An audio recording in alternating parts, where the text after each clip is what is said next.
All right. Take one. Take one. Yeah, tell me about your first gig and what it was like in LA at the time, like different musical genres you were aware of, and just what was.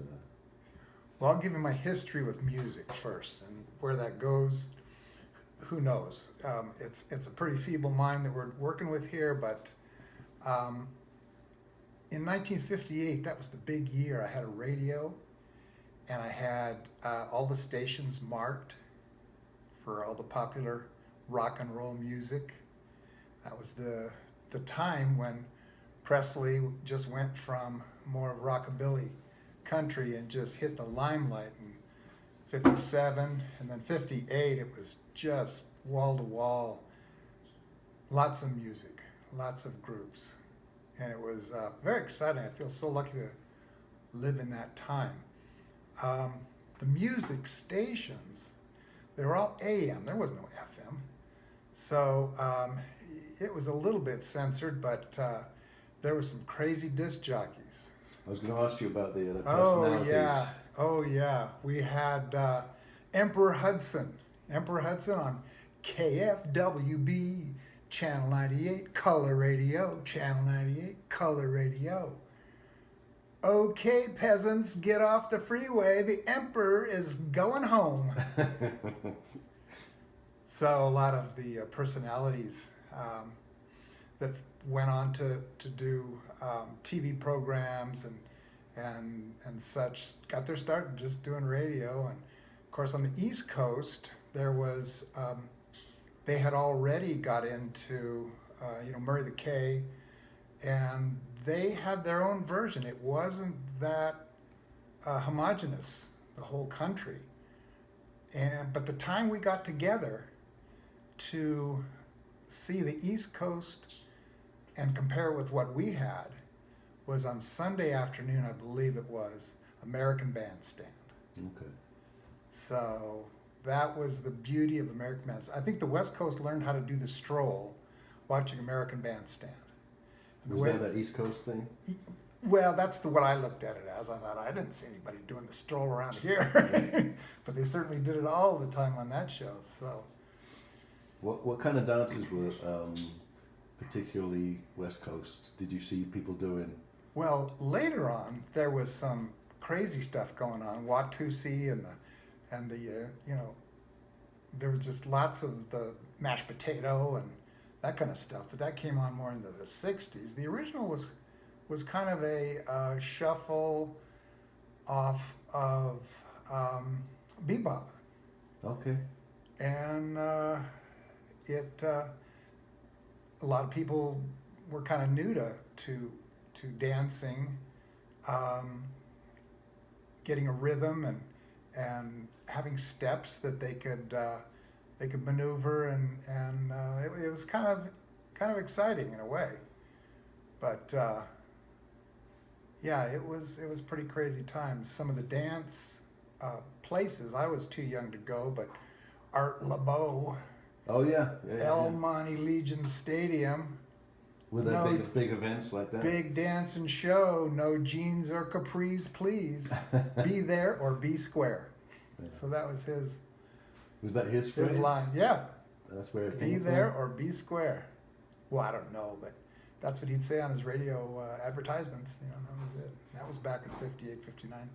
El Monte was that was a tough neighborhood. Montebello, Pico Rivera, Downey, all those areas. I lived in Whittier at the time, and Whittier was a town surrounded by these dens of iniquity, and it was a Quaker town. Okay. So there was no bars in the city limits.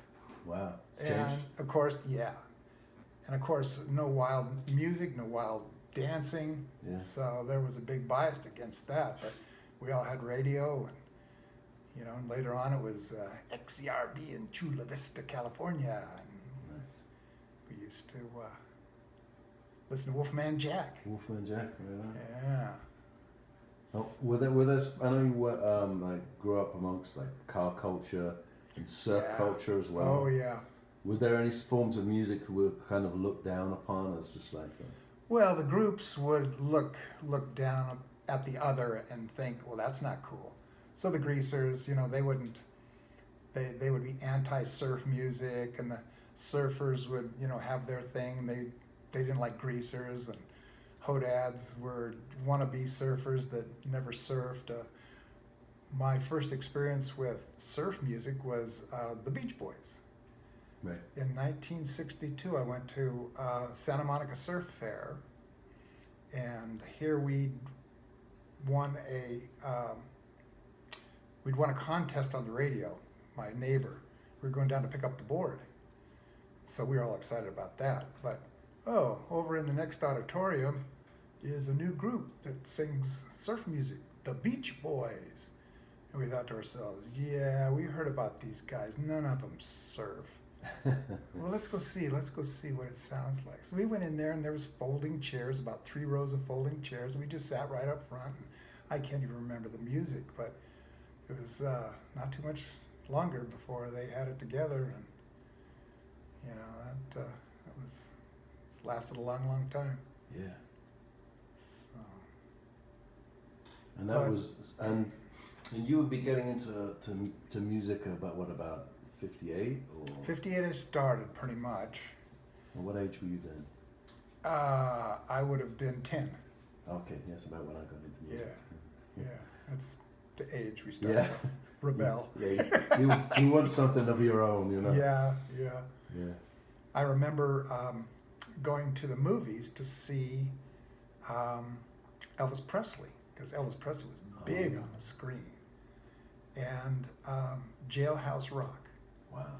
And the movie came out as soon as the song came out. Right. And I hadn't even heard the song or seen the movie, but I was at the record store right across from the movie house and bought my little 45 of Jailhouse Rock. And then we went into the movie and watched it, and I had my little 45 of Jailhouse Rock. Now, was it transistor radios back Yes. then? Or, because were there crystal sets before that? Yeah, but they wouldn't pick up music They that were very much. powerful. No, well, they were powerful. I never understood about it, but when the transistor came out, they were almost as big as a shoebox. Man. Yeah, they were about like that, plastic. They were kind of thin, Right. and you'd stuff them with batteries, and big old speaker would be half of it, and then you could dial in, and everybody had to have one. So we were all like, it's like a miniature boombox, but Yeah. the boombox hadn't been invented yet. So All right. Well, thank you very much. We're gonna do another episode of this, sure. about the '60s. Yes. That was exciting. I can yeah. talk 60s Oh, for yeah. sure.